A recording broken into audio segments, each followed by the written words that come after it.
Allah. Àwọn khawariji yìí já nabi ti wá sọ̀rọ̀ wọn kalẹ̀ àwọn àfáà ní bẹ́ẹ̀ ni àwọn la kọ́kọ́ ẹni ó kọ́kọ́ bẹ̀rẹ̀ bídíà nu Islam takọ ṣe bídíà Láwọn khawariji. àwọn khawariji Ẹ bá yanjú kíní kan mọ́ sa. Àwọn khawariji yìí gan inú Islam fíyà kèfèrí náà máa ń sí wọn mọ́. Kèfèrí gan máa ń pe àwọn khawariji yìí gan. Jẹ́ kèfèrí ni wọ́n. ń bọ̀ wá bí kèfèrí náà bí kèfèrí kọ́ àásọ̀ kalẹ̀ síbẹ̀ ń bọ̀ wá. Ọ̀tọ̀ òkè. Anabi ti sọ wọ́n ń pe ẹnìkan ní Zulkhuwaizira at-Tamimi Zulkhuwaizira at-Tamimi ó ti wá wọn máa pe ẹnìkan bẹ́ẹ̀ nígbà tá àná Muhammad ń bẹ láyé lójú ayé àná Muhammad Anabi ń bẹ ní wọ́n darí gasuwa Hunain wọ́n darí ogun Hunain nígbà wọ́n darí ogun yẹn wọ́n wá fẹ́ pín fíà àbíkílẹ̀ fẹ́hà àbíkílẹ̀ ń pè má lò lè fẹ́hà ó ti bá owó èrè ogun àwọn gànáìmù wọ́n fẹ́ pín nígbà wọ́n fẹ́ pín gbogbo sàábé ti jòkólẹ̀ báyìí Ànábì wọ́n ń pín wọ́n fi tó ń kálukú lé lọ́wọ́ ẹ̀tọ́ tiẹ̀ ni ẹ̀tọ́ tiẹ̀ ni ẹ̀tọ́ tiẹ̀ ni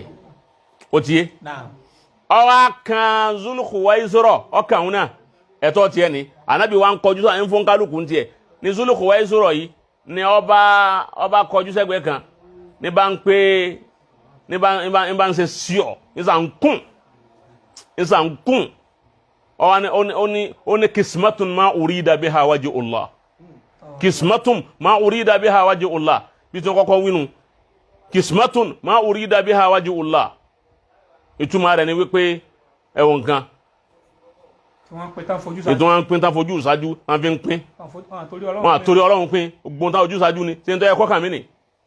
ó ti gbà tí ń wí bẹ́ẹ̀ Ànábì ń gbọ́ Ànábì ò wí nǹkankan gbà wá rí pé Ànábì ó sọ̀rọ̀ kọ́ sí ọkàn kọjú sí Ànábì ni ó ní ya Muhammad sàbínú bá ó ní ya Muhammad ittaqillah wa'dil ó ní wa Muhammad ó ní bẹ̀rù Ọlọ́run ẹsẹ̀ dọ́gbadọ́gba níta ń ṣe yóò dáa ìpínkùpín lẹ̀ ń pín Ànábì wa kọjú sí wípé bẹ́ẹ̀ ni Ànábì ọba wa bẹ̀rù Ọlọ́run má ti ń ṣe dọ́gba má ta ló kù láyé tí ó bẹ̀rù Ọlọ́run sáwọn èèyàn lè gbà mí gbọ́ láì já sí wípé wọ́n rí bẹ̀rù Ọlọ́run lára mi àbí wọ́n rí dọ́gba lára mi tẹbí dọ́gba mi àti bẹ̀rù Ọlọ́run yìí ló máa wọ̀nyẹn wọnú Islam wa wọ́n wá ń sọ fún mi bẹ́ẹ̀ ó ti yé báwọn Sayyidina Umar wa ni ìwà Ànábì da'ani adrib hulka ọ fa ìdá yọ pé òun ọbẹ̀ orí ẹ̀ Ànábì ni dáàwù filẹ̀ àwọn èèyàn kan wá sọ mí lẹ́nu pé gbogbo àwọn sàábẹ̀ mi ní ń pa àmọ́ o ẹnu èyí tẹ́ rí tí ń bá lọ tán kọ̀pẹ́kọ̀pẹ́ ó ti yé báwọn léyìí tẹ́ rí tí ń bá lọ tán kọ̀pẹ́ ẹ padà rí àwọn àjọ rẹ̀ yòókù torí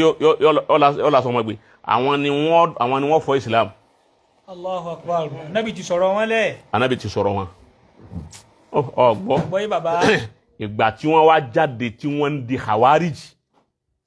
nígbà yẹn ni àwọn èèyàn tó understand ọ̀rọ̀ tá Ànábì Muhammad sọ àwọn ni Ànábì pè ní hudazaul aznan shufa'aul ahlam yamrikuna min ad-din kama zahamu min ar-ramya Ànábì ní bí a bá ti ríru wọn Ànábì ní ẹ̀pá wọn kasullihiya irùngbọ̀n wọn sì jàkìtì muksirina dhiyaba èyí tí bàbá mudiru kà fún wa khairul bariya Ànábì ti ròyìn wọn pé àmì tẹ́ fi dá wọn ma gbogbo orú wọn bẹ́ẹ̀ tẹ́ bá ti rámi wọn lára wọn àwọn Khawarij nù gbogbo ẹni tí ń bá ti ń kàfàrà mùsùlùmí gbogbo ẹni tí ń pè wá ń kèfèrí kìí ṣe Ahlu Sunna Khawarij nù gbogbo ẹni tí ń wípé torí pa àgé sókòtò àwọ̀nà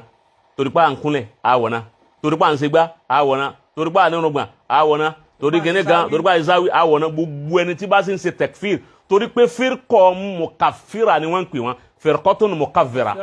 wa firqatun mariqa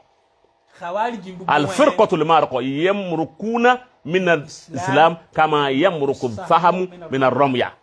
ما في نقول وانا الفرقة المارقة أتبعون gbogbo ẹni tí wọ́n sì ń bẹ dì sí báyìí. gbogbo fíà takfiriya láyé. fíà tún takfiriya gbogbo Khawarij ni. wọ́n kì í ṣe Ahlu Sunna. Ahlu Sunna ò ní kàfàrà kò sínú kọ́ídà Ahlu Sunna takfir kò sí ń bẹ. wọ́n kàn ṣe ìdáhùn yẹn ni. mo gbé ẹni wá ti pè yẹn pé kèfèrí nù àwọn kèfèrí nù àwọn àfẹ́ ẹlẹ́bọ àwọn kìnnì kan ẹni wá ti pè àfẹ́ òun Sufi la àfẹ́ ẹlẹ́bọ àbọ̀pín yẹn kèfèrí àbí ń pín iná pé lágbájọ́ wọ̀nà Khawarij ni wọ́n wọ́n yẹ ṣe Ahlu Sunna àwọn Ahlu Sunna Ash'ira Maturidiyya so to get